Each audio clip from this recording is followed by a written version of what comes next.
Since the dawn of civilization, men have been building walls, usually to keep somebody out. More than 1800 years ago, the Roman Emperor Hadrian built this wall.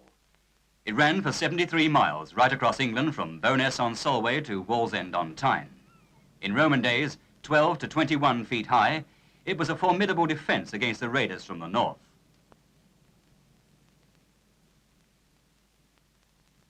Here, high in the Pennines, as in the Cotswolds, the craft of dry course building still survives in Britain, a reminder of the days before a new and ugly meaning had been given to the wall.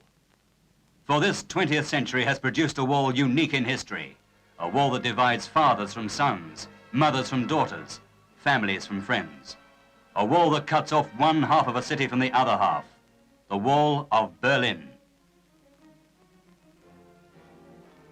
The Brandenburg Gate, which was once an exit to freedom for thousands from East Germany, now stands walled off from West Berlin. This wall was built not to keep people out, but to keep people in.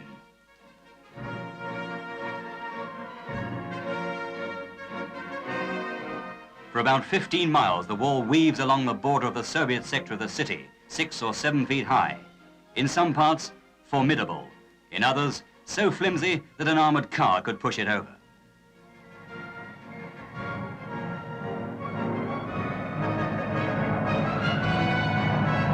It joins the facades of houses whose tenants have long since been ejected. It cuts off bridges. It marches along the riverbank. It goes through a cemetery. It bars the entrance to a tube station. Perched in a tree above a churchyard, East Berlin guards keep watch. Alongside the wall on the east side runs a narrow clearing which a man may cross only at the peril of his life.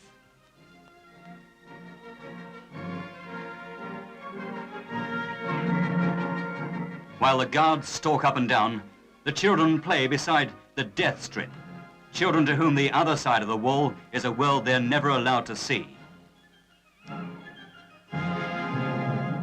Once, friends could wave from houses opposite across the wall to them, but big screens at many points have made the separation more complete.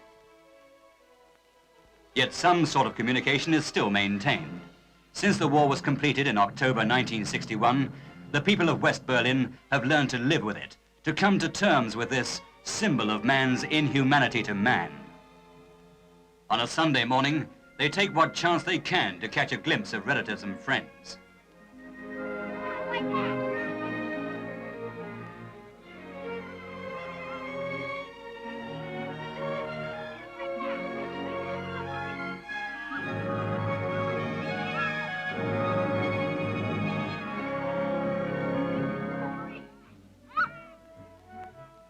They climb heaps of rubble to be able to see over it.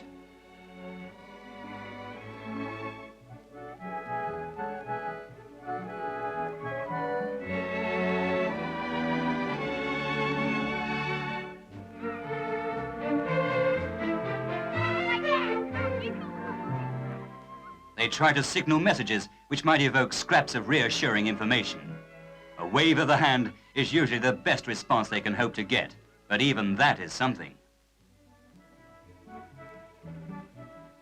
There's always some risk for their friends on the other side of the wall. Suspicion of trying to escape to the west is enough to ensure a stiff prison sentence in East Berlin today. No wonder the atmosphere sometimes gets tense, almost to the point of desperation.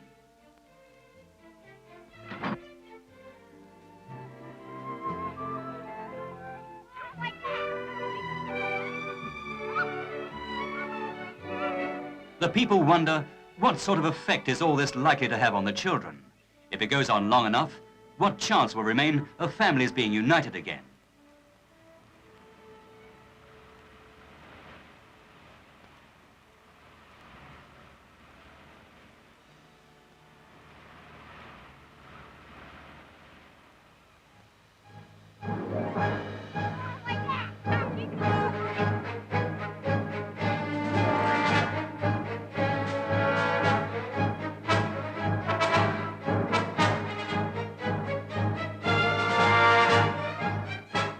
At the Potsdamplatz, once one of Berlin's biggest squares, the wall is fortified with barbed wire.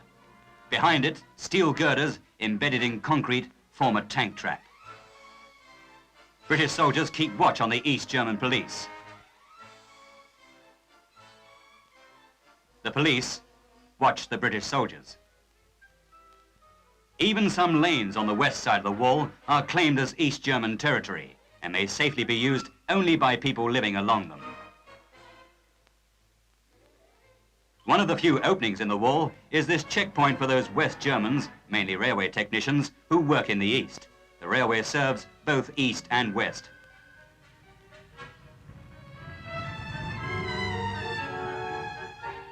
The crossing at Friedrichstrasse, which the Americans, in whose sector it is, have named Checkpoint Charlie, is for foreigners. Obstacles in the roadway force cars to crawl on a zigzag course before they enter or once they leave West Berlin. And here the East German police and customs make a rigorous check. Sometimes the questioning and searching goes on for hours.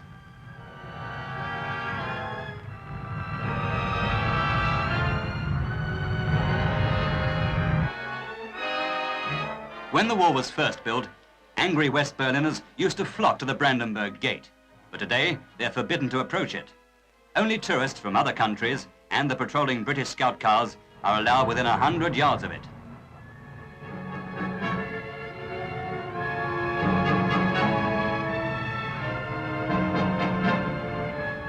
Across the border, on the east side, the rule is also tourists only. The area around the Great Triumphal Arch is now usually deserted except for the patrols of East German police, who report every movement on the other side of the wall.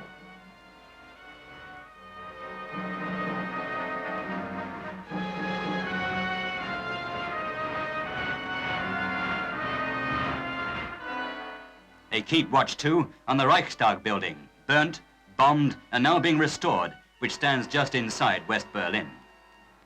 In the great open space in front of the Reichstag, sculptors from all over the world, this one is Japanese, have created works for an international exhibition, trying to express in stone the human values which the wall seeks to deny.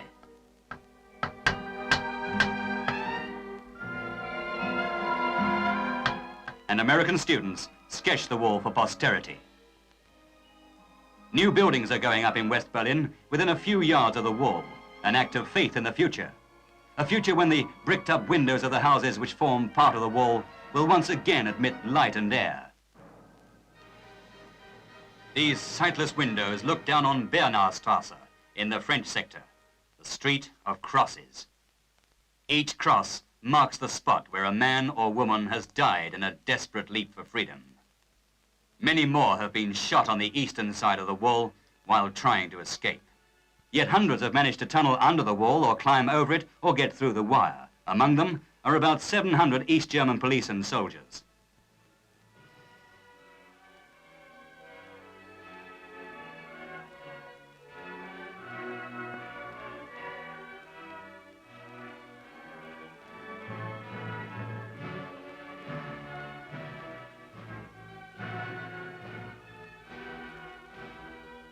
Erected in an attempt to divide a people, the wall today stands as a symbol never intended by its builders, a symbol of the triumph of the spirit of man. The wall may bring the trams to a stop.